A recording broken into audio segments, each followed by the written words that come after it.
নমস্কার, আমি মঞ্জু ভট্টাচার্য। আমার গল্প পাঠ আসরে আপনাকে স্বাগত জানাচ্ছি।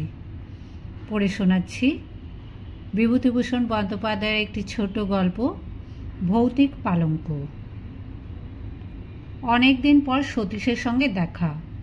বেচারা হন্তদন্ত হয়ে ভিড় ঠেলে বিকালবেলা বেন্টিং স্ট্রিটের বাঁ দিকের ফুটপাত দিয়ে উত্তর মুখে চলেছিল।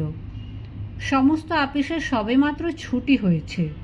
শীতকাল, আধো অন্ধকার আধো আলোয় পথ ছেয়ে ছিল। ক্লান্ত দেহে ছ্যাঁকড়া গাড়ির মতো ধীরে ধীরে পথ ভেদ করে চলেছিলাম। সহসা সতীশের জামাটা চেপে ধরে চিৎকার করে উঠলাম, আরে সতীশ যে!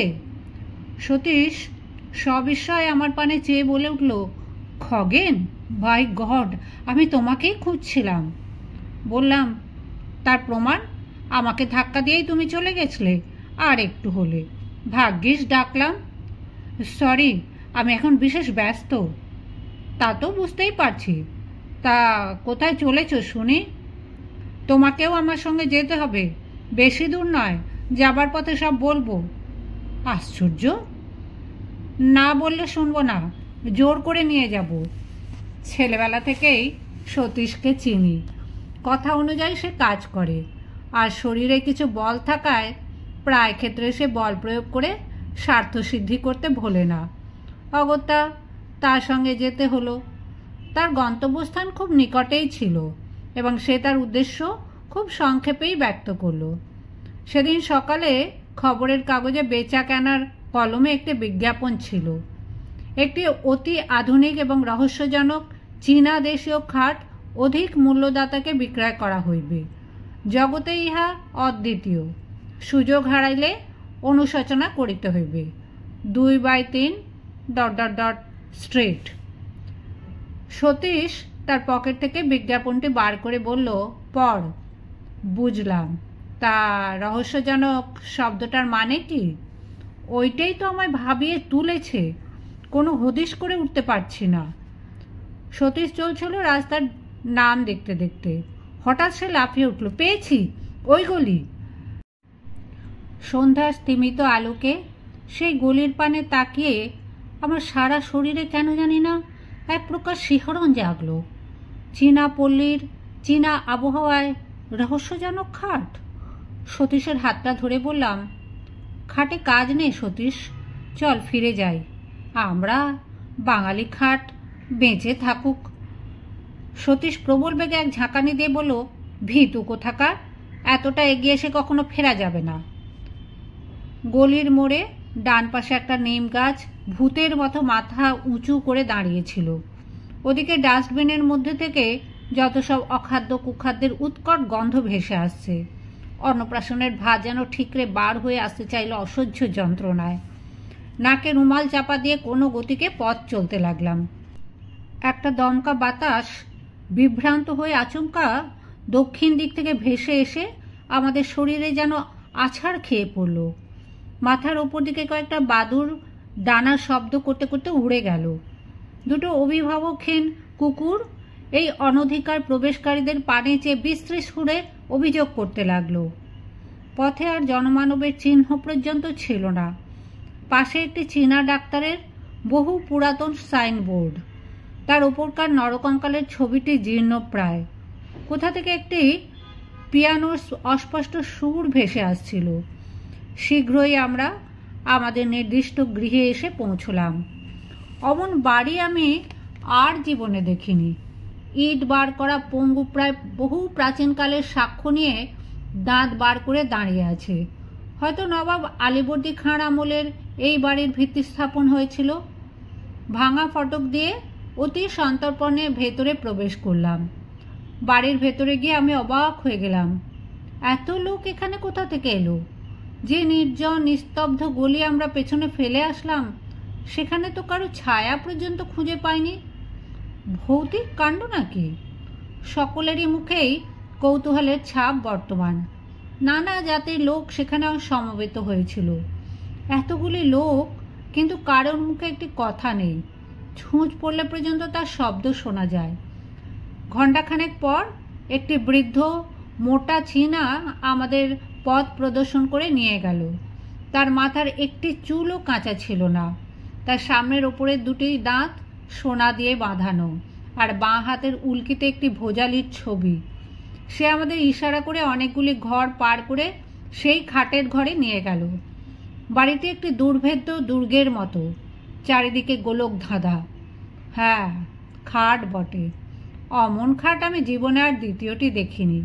খাট আমি অনেক দেখেছি, কিন্তু ঠিক ওই রকম আশ্চর্য চীনা খাট সেই প্রথম এবং শেষ দেখলাম। তার অপূর্ব ভাস্কর্য, অপূর্ব কারুকার্য। একপাশে ভগবান বুদ্ধের ধ্যান গম্ভীর প্রশান্ত মূর্তি। আয়তনে খাটটি বিশেষ বড় নয়, দুটি মানুষ বেশ আরামে শুতে পারে। আবার আশ্চর্য, সেই খাট বাড়িয়ে 10 জনের জায়গা করা যায়। দেখে চমকে গেলাম। সকলের সঙ্গে দর কষাকষি হতে লাগলো।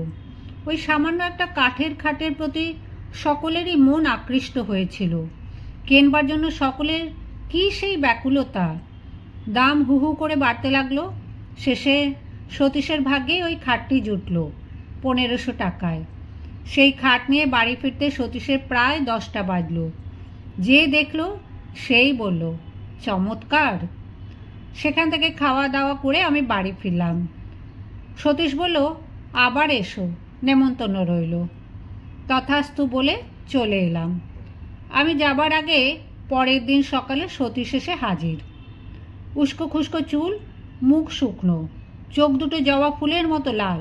দুর্ভাবনায় ও দুশ্চিন্তায় হয়তো সারা রাত্রে ঘুম হয়নি। আমি সবিস্ময়ে প্রশ্ন করলাম, আরে ব্যাপার কি? বিপদ, ভীষণ বিপদ। সতীশের গলা দিয়ে স্বর বার হচ্ছিল না। কিসের বিপদ? সেই খাট। একটা যে কিছু হবে তা আমি আগে থেকেই বুঝতে পেরেছিলাম। কেউ কখনো খাল কেটে কুমির নিয়ে আসে? হাজার হোক, ওটা একটা রহস্যজনক খাট। পূর্বরাত্রের ঘটনা সে সবিস্তারে বর্ণনা করে গেল। সারা রাত্রি সে ঘুমোতে পারেনি। ওই খাটের উপরে সে শুয়েছিল। হঠাৎ মধ্যরাত্রে তার মনে হলো কি যেন খাটটা নাড়াচ্ছে। উঠে সুইচ টিপে আলো জ্বেলে দেখল না, খাট ঠিকই আছে। আবার শুয়ে পড়ল। আর খানিক পরেই ঘুম ভেঙে গেল। কিসের একটা ভীষণ শব্দে সারা ঘরখানা যেন গম গম করছে।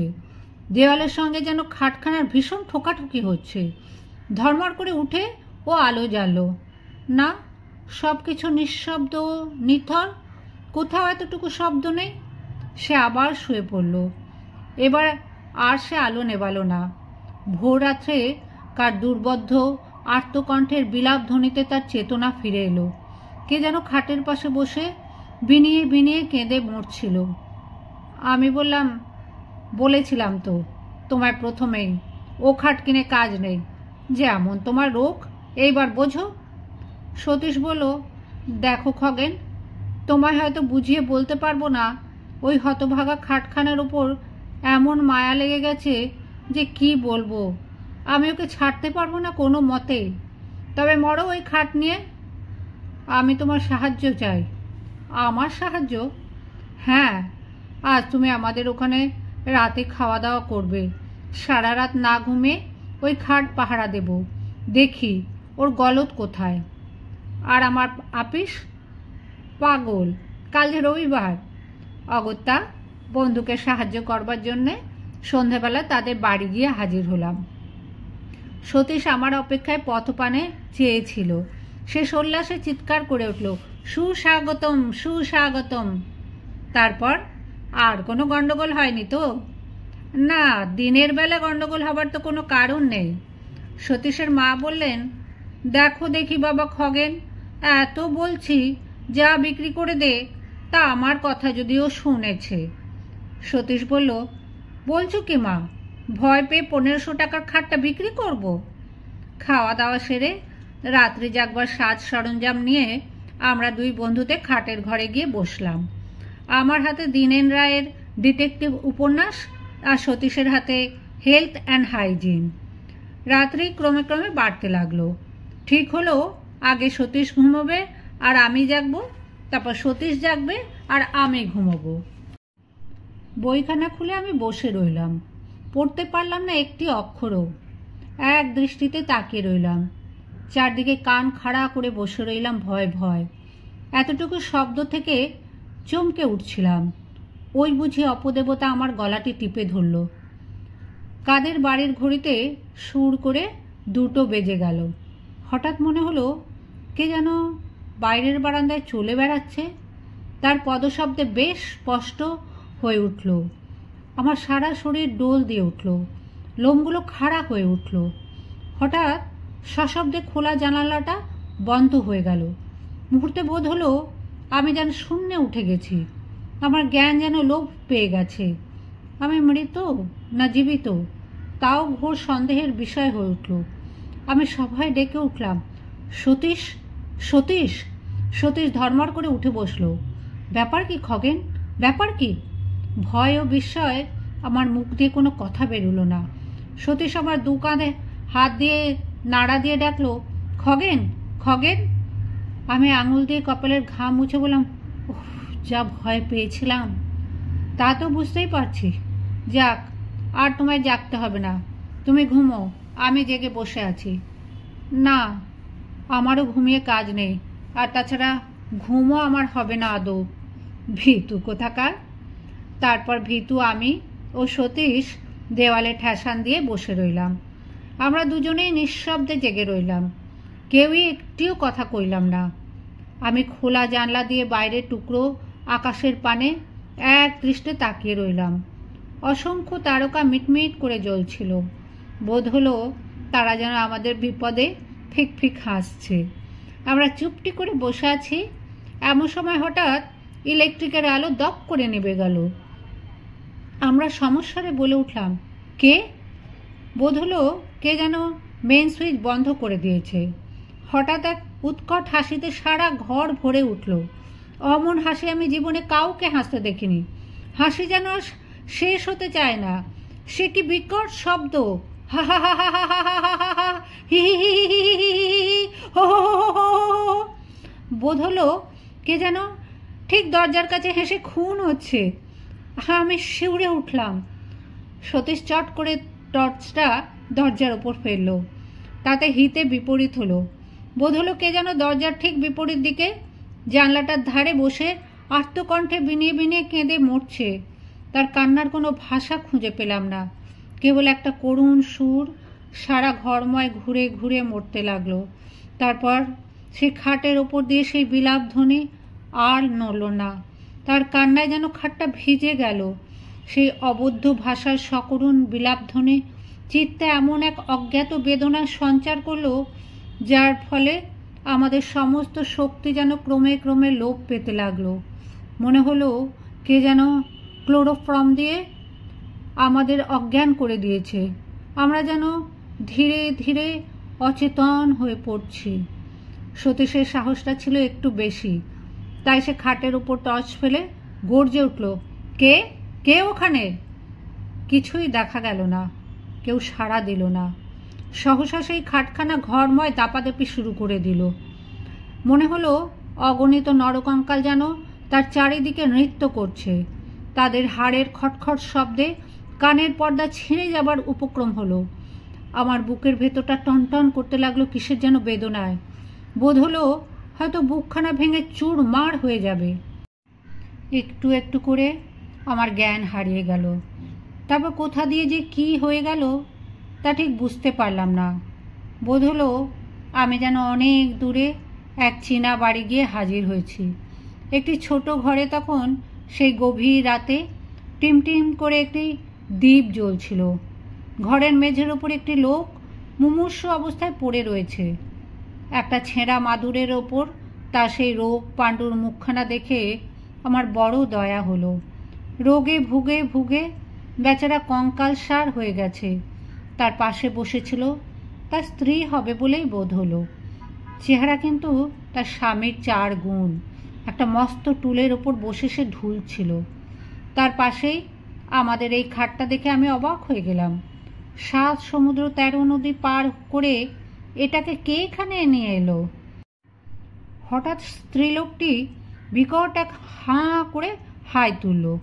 তারপর 2টো সশব্দ তুড়ি দিয়ে একবার ঘরের চারিদিকে চেয়ে দেখলাম তার স্বামী ইতিমধ্যে উঠে সে খাটের দিকে এগিয়ে গেছে চুপি চুপি। চকিতে ক্রুদ্ধা বাঘিনীর মতো তার স্ত্রী তাকে জোরে করে খাট থেকে নামিয়ে বিছানায় ফেলে দিলে। সে ভীষণভাবে গর্জন করতে লাগলো, আর তার স্বামী ব্যাকুলভাবে অনুনয় করতে লাগলো ওই খাটের পানে অঙ্গুলি সংকেত করে। বোধ হলো সে চায় খাটে উঠতে, কিন্তু তার স্ত্রী তাকে কিছুতেই উঠতে দেবে না। উত্তেজনায় কাঁচতে কাঁচতে তার মুখ দিয়ে এক ঝলক রক্ত বেরিয়ে গেল। আমি শিউরে উঠলাম। তারপর লোকটার মাথাটা বিছানায় লুটিয়ে পড়ল। আর সে উঠল না। তার স্ত্রী তার পাশে বসে বিনিয়ে বিনিয়ে কাঁদতে লাগলো। যখন জ্ঞান ফিরল, দেখলাম ভোরের আলোয় চারিদিক ভরে গেছে। দেখলাম সতীশের মা আমার চোখে মুখে জলের ছিটে দিচ্ছেন।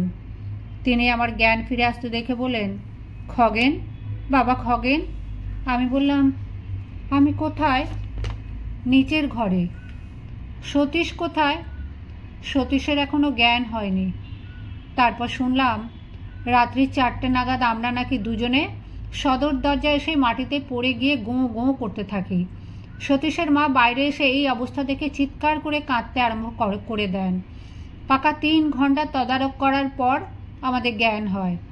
ডাক্তার এসে বলে গেছিল ভয়ের কোনো কারণ নেই, একটা সাডেন শক, আর কি। জ্ঞান হলে একটু ব্রোমাইড দিলেই সব ঠিক হয়ে যাবে। সতীশের জ্ঞান হতে সেও সেই আমারই মতো অবিকল উদ্ভট স্বরে কথা বলে গেল। আমি সবিস্ময়ে সকলের পানে তাকিয়ে রইলাম। সতীশের মা বলেন, আগে ওই সর্বনেশে খাট বিদায় করো বাবা। খাট বিক্রির একটা বিজ্ঞাপন দেওয়া হলো। পরের দিন বিকালে অসংখ্য লোকে বাড়ি ছেয়ে গেল। খাটটা বিক্রি হলো শেষ পর্যন্ত 2000 টাকায়। এক ইহুদি সেটা কিনে নিয়ে গেল। যাক, মাছ থেকে কিছু লাভ হলো। বিক্রি না হলে শেষ পর্যন্ত হয়তো ওটা বিলিয়ে দিতে হতো। এখনও মাঝে মাঝে সেই রহস্যজনক খাটের কথা ভাবি। একবার মনে হয় সেটা এখন কার কাছে আছে খোঁজ করি। সেই অতৃপ্ত আত্মা, যাকে তার দুর্দান্ত স্ত্রী কোনো ক্রমেই ব্যাধির ভয় খাটের ওপর জীবিত অবস্থায় শুতে দেয়নি, সে কি আজ তৃপ্ত হয়েছে, না এখনও সে ওই খাটের পেছনে প্রতি রাত্রে ঘুরে ঘুরে মরে কাউকে ওর ওপর শুতে দেবে না বলে।